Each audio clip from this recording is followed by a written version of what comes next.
प्रिय छात्र छात्राओं, आज के इस वीडियो क्लास में एक बार फिर से स्वागत है। मैं doctor Akhilesh Kumar, associate professor, Hindi विभाग, HD जैन कॉलेज, आरा। हम लोग काव्य लक्षण देख रहे हैं। काव्य की सबसे सटीक सार्थक परिभाषा की खोज में इस क्रम में हम लोगों ने आरंभ से ही आचार्यों द्वारा निर्दिष्ट लक्षणों को देखने का प्रयास किया है। आज के पहले वाले क्लास में हमने आद्याचार्य भरत और भामह की परिभाषाओं को देखा।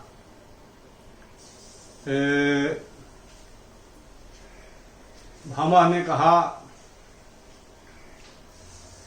शब्दार्थों सहितो काव्यम, शब्द और अर्थ के संभाव को उन्होंने काव्य कहा, अर्थात शब्दालंकार और अर्थालंकार के महत्व को स्वीकार करते हुए काव्य की परिभाषा उन्होंने दी। उनकी परिभाषा की कतिपय विशेषताओं का वर्णन पिछले क्लास में हमने किया था। यह भी बतलाया था कि शब्दालंकार को मानने वाले शब्दालंकार के पक्ष में थे और अर्थालंकार को मानने वाले अर्थालंकार के पक्ष में थे। उसके बाद भारतीय साहित्य शास्त्र में जो नाम आता है वह है दंडी, जिन्होंने कहा शरीरम तावदिष्टार्थ व्यवच्छिन्ना पदावली। इनकी पुस्तक है काव्यादर्श, अर्थात अभिलषित अर्थ या मनोरम चमत्कृत हृदयालाहदकारक अर्थ से युक्त पदावली या पद समूह काव्य। कहने का मतलब अभिलषित अर्थ, जैसे अर्थ की अभिलाषा है, मनोरम मन को रमने वाला, पसंद पड़ने वाला, जिस पर मन रम जाए, चमत्कृत करने वाला, चमत्कार जन, और हृदय को आनंदित करने वाले अर्थ से युक्त पद समूह जो है वह काव्य है। इनकी मान्यता रही कि काव्य अलंकार से अभिन्न है। कहने का मतलब काव्य में अलंकार निश्चय ही रहेगा। और क्यों न रहेगा, जब चमत्कार आएगा काव्य में तो चमत्कार लाने के लिए अलंकार को आना ही होगा। तो काव्य अलंकार से अभिन्न है, अर्थात काव्य में अलंकार होगा। इन्होंने रस के समावेश पर भी विचार किया। इनका कहना है कि सभी अलंकार अर्थ में रस का संचार करते हैं, अर्थात काव्य में जो अलंकार होते हैं उसके माध्यम से रस प्राप्त होती है, रस की प्राप्ति होती है, रस प्राप्त होता है। रस मतलब आनंद, आनंद की अनुभूति होती है। तो दंडी ने काव्य में रस को स्वीकार किया, जबकि भामह ने शब्दालंकार और अर्थालंकार की बात की, लेकिन दंडी ने रस के समावेश को भी स्वीकार किया। कामम सर्वोप्यलंकारो रसमर्थे, रसम जोड़ अर्थे, रसमर्थे निसंचति। इस तरह से इन्होंने रस के संचार को स्वीकार किया और यह कहा कि अलंकार जो हैं वो काव्य को रसमय बनाते हैं, रस बढ़ाते हैं। इसीलिए अलंकार तो रहेंगे ही, लेकिन रस निष्पत्ति, आनंद की अनुभूति आवश्यक। तो इसके हिसाब से जब हम दंडी की परिभाषा को देखते हैं तो यह स्पष्ट बोध होता है कि दंडी भामह से एक कदम आगे आए। इन्होंने अलंकार के साथ रस को स्वीकार किया है। भामह ने शब्दालंकार, अर्थालंकार तक अपने को सीमित रखा, लेकिन दंडी ने रस के समावेश पर भी विचार किया और कहा कि अलंकार माध्यम है रसोद्रेक के। तो इस तरह से ये भामह से उदार हैं, इसलिए भामह से इन्हें उदारवादी कहा जाता है। अर्थात काव्य का जो लक्षण है उसको दंडी ने भामह की अपेक्षा फैलाव प्रदान किया। अब हम अगले आचार्य को देखते हैं। अगले आचार्य हैं वामन, ये रीतिवादी आचार्य। और रीति किसको कहते हैं हम स्पष्ट करेंगे। रीतिवादी आचार्य हैं और रीति विवेचन के क्रम में काव्य लक्षण के स्वरूप का निर्धारण किया या काव्य के स्वरूप का निर्धारण किया। और इन्होंने कहा गुण और अलंकार से युक्त शब्दार्थ ही काव्य है। अब यहां देखिए गुण आ गया। गुण और अलंकार से ऐसे भामह ने भी और दंडी ने भी, सभी आचार्य यह स्वीकार करते हैं कि काव्य में अमर्यादित दोष युक्त भाषा का प्रयोग नहीं होना चाहिए। वैसे भाषा के प्रयोग से काव्य में सौंदर्य रहने पर भी वह सौंदर्य खंडित हो जाता है। तो वामन रीतिवादी आचार्य हैं। रीति विवेचन के क्रम में इन्होंने कहा और गुण और अलंकार से युक्त शब्दार्थ को काव्य कहा। अलंकार को दंडी भी मान रहे हैं, भामह तो अलंकारवादी थे ही। भरत ने भी जो रस, रीति, गुण, अलंकार ये सब उनके अंदर भी थे, लेकिन कोई स्पष्ट नहीं था। तो अलंकार को सबने स्वीकार किया है। एक गुण को भी स्वीकार करते हैं और कहते हैं काव्य शब्दो अयम गुण अलंकार संस्कृतयो शब्दार्थ यो वर्तते। अर्थात गुण और अलंकार दोनों को ये स्वीकार करते हैं। और फिर आगे ये भी कहते हैं, क्या कहते हैं, काव्यम ग्राह्यम अलंकारात्। काव्य में अलंकार जो है वह ग्राह्य है। सौंदर्यम अलंकार है और सौंदर्य ही अलंकार है। अर्थात काव्य में सौंदर्य को स्वीकार किया, सौंदर्य ही अलंकार है। काव्य में अगर सौंदर्य ही नहीं है, आम बोलचाल की भाषा में जैसे हम लोग बोलते चालते हैं, उसी तरह से अगर कविता भी लिखी जाए तो क्या सौंदर्य है। इसीलिए कविता की पंक्ति में आचार्य सौंदर्य की कल्पना करते हैं। ऐसे ऐसे शब्द होने चाहिए जिनके माध्यम से सौंदर्य की वृद्धि हो, सौंदर्य की प्राप्ति। काव्यम ग्राह्यम अलंकारात् सौंदर्यम अलंकार। इनकी पुस्तक है काव्य अलंकार सूत्र वृत्ति। तो गुण अलंकार के साथ साथ सौंदर्य को भी ये स्वीकार करते हैं।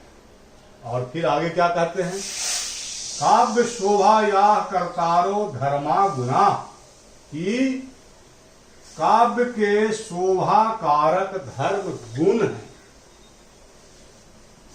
तद अतिशय हेतवस्तव अलंकार, उसको अतिशयता प्रदान करने का काम जो है वह अलंकार करता है। उस गुण को की अभिवृद्धि करने का काम जो है अलंकार करता है।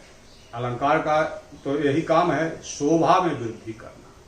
पहले से शोभा होना जरूरी है, शोभा होनी चाहिए, उस शोभा में अलंकार अभिवृद्धि करता है, शोभा पैदा यह नहीं करता है। हमने अलंकार का अध्यापन करते समय यह बताया था कि बंदरिया के मुख में लिपस्टिक लगा देने से किसी मानव को उसमें सौंदर्य के दर्शन नहीं हो सकते, भले बंदर को हो जाए, क्योंकि बंदरिया है, नैसर्गिक स्त्री पुरुष का आकर्षण है, यह अलग बात है। और किसी नककटी के नाक में आभूषण डाल देने से उसके नाक की शोभा नहीं बढ़ती है। नाक में शोभा होनी चाहिए, नाक में प्राकृतिक सौंदर्य होना चाहिए, और उसका प्राकृतिक सौंदर्य है उस नाक का नुकीला होना। तो काव्य शोभा या कर्तारो धर्मा गुना तद अतिशय हेतवस्तव अलंकार, अलंकार अतिशयता प्रदान करता है। असली तो उसका शोभा कारक धर्म जो है वह गुण है, उसमें अपना गुण होना चाहिए। कुछ गुण नहीं रहेगा तो अलंकार विवश हो जाएगा, कोई काम नहीं कर सकेगा। कहत समय बेंदी दिए आंख 10 गुण होत, तिया लीलार बेंदी दिए अगणित बढ़त उदोत। बिंदी लगाने से उस नायिका के ललाट का सौंदर्य अनगिनत बढ़ जाता है, उसका मुखमंडल, उसके मुखमंडल की आभा अनगिनत बढ़ जाती है। तो इसके पीछे यह बात है कि उसमें मुख सौंदर्य पहले से विद्यमान है और बिंदी ने उसमें 4 चांद लगाने का काम किया। तो काव्य शोभा या कर्तारो धर्मा गुना तदतिशय हेतु वस्तव अलंकार, अलंकारा। तो इनकी विशेषता क्या रही? विशेषता रही कि इन्होंने काव्य में सौंदर्य तत्व को स्वीकार किया, और सौंदर्य तत्व काव्य का आभ्यंतरीण पक्ष, भीतरी पक्ष, आंतरिक सौंदर्य को स्वीकार किया। अंदर में सौंदर्य है तभी बाहर का सौंदर्य काम करेगा। अलंकार क्या है? बाहरी सौंदर्य। तो अंदर में सौंदर्य है, आंतरिक सौंदर्य है, तब बाहर वाला आभूषण जो है उस सौंदर्य को बढ़ाएगा। लेकिन अगर आंतरिक सौंदर्य नहीं है तब आभूषण वहां पर विवश हो जाता है। अच्छा, तो सौंदर्य तत्व को स्वीकार किया। शब्द और अर्थ समान महत्व के अधिकारी हैं, इन्होंने ऐसा कहा, ऐसा ये मानते हैं कि शब्द और अर्थ दोनों का समान महत्व है, कोई किसी से कम नहीं है। गुण काव्य का अनिवार्य तत्व है, काव्य में आंतरिक गुण होना चाहिए। तो गुण काव्य का अनिवार्य तत्व है। अलंकार होना चाहिए, आवश्यक नहीं। अलंकार अगर आ गया तो शोभा बढ़ा दिया। अगर बिल्कुल सहज कविता है, अलंकारिक नहीं भी है, लेकिन उस कविता में आंतरिक सौंदर्य है, तो वह कविता ग्राह्य है। उसे सुधीजन, उसे पाठक, उसे विद्वान स्वीकार करेंगे। तो गुण काव्य का अनिवार्य तत्व है, अलंकार होना चाहिए, या आवश्यक नहीं है कि अलंकार हो ही। जैसा कि अलंकारवादी आचार्य भामा कहते हैं। अच्छा, रीति को काव्य की आत्मा, चूंकि ये रीतिवादी आचार्य थे वामन, तो इन्होंने रीति को काव्य की आत्मा कहा रीतिरात्मा काव्य, कि काव्य की आत्मा रीति है। और रीति हम कहेंगे किसको? विशिष्ट पद रचना रीति, की पदों की विशिष्ट रचना। सामान्य रचना तो सब कोई करता है, सामान्य तौर से सब कोई लिखता है, लेकिन विशिष्ट प्रकार से पद की रचना जो है उसको हम रीति कहेंगे, और विशिष्ट प्रकार से रचना होने पर उसमें सौंदर्य आ जाता है। विशिष्ट प्रकार की रचना होने पर आंतरिक सौंदर्य होता है। तो विशिष्ट पद रचना रीति, उन्होंने कहा गया विशिष्ट पद रचना रीति, तो विशिष्ट अर्थ गुण युक्त, अर्थात विशिष्ट अर्थ और गुण से युक्त काव्य ही वह रीति है जो काव्य की आत्मा है। जो काव्य में आत्मा होने का मतलब है काव्य में होना जरूरी है। आत्मा ही नहीं है तब फिर जीव का क्या उचित है? बिना आत्मा के तो जीव हो नहीं सकता, रह नहीं सकता, चल नहीं सकता। तो विशिष्ट का मतलब अर्थ और गुण से युक्त। तो अर्थ और गुण से, तो अब इन्होंने जो काव्य का स्वरूप बतलाया और कुछ तत्वों की वृद्धि इन्होंने की, ये गुण लेकर के आए, सौंदर्य लेकर के आए, रीति लेकर के आए, तो इनकी परिभाषा को आगे के आचार्य ने साहित्य दर्पणकार विश्वनाथ और आनंदवर्धन ने इनके दृष्टिकोण का खंडन किया। आगे इन विद्वानों की परिभाषाएं आपके सामने आएंगी, उसमें देखा जाएगा। इसके बाद आते हैं विद्वान रुद्रट। इनका कोई अलग से विशेष योगदान नहीं है। शब्दार्थ का समन्वय ही काव्य लक्षण इन्होंने माना। शब्द और अर्थ का समन्वय, जैसा कि भामा ने कहा, ननु शब्दार्थो काव्यम, कि शब्द और अर्थ के बिना काव्य नहीं। तो शब्द और अर्थ से युक्त रचना ही काव्य है। तो इनका कोई विशेष योगदान नहीं। तो आज हमने कुल 3 विद्वानों के काव्य लक्षण, काव्य स्वरूप पर दृष्टि दौड़ाई और उनके दृष्टिकोणों से अवगत हुए। दंडी सबसे पहले आए, तो इन्होंने अलंकार के साथ गुण का समावेश, अलंकार के साथ इन्होंने जो है रस का समावेश किया। रीतिवादी आचार्य ने गुण और अलंकार को स्वीकार किया और इन्होंने माना कि काव्य का शोभा कारक धर्म ही गुण है, अलंकार उसमें शोभा की वृद्धि करता है।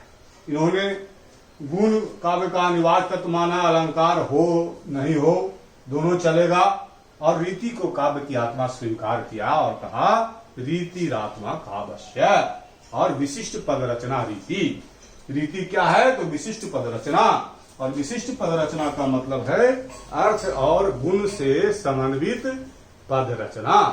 तो हमने आज कुल 3 विद्वानों के काव्य लक्षणों पर दृष्टिपात किया, और आज के पहले 2 विद्वानों के काव्य लक्षण पर दृष्टिपात किया था, आचार्य भरत और भामन। तो हम समझते हैं कि काव्य लक्षण की श्रृंखला में आज के लिए इतना पर्याप्त है।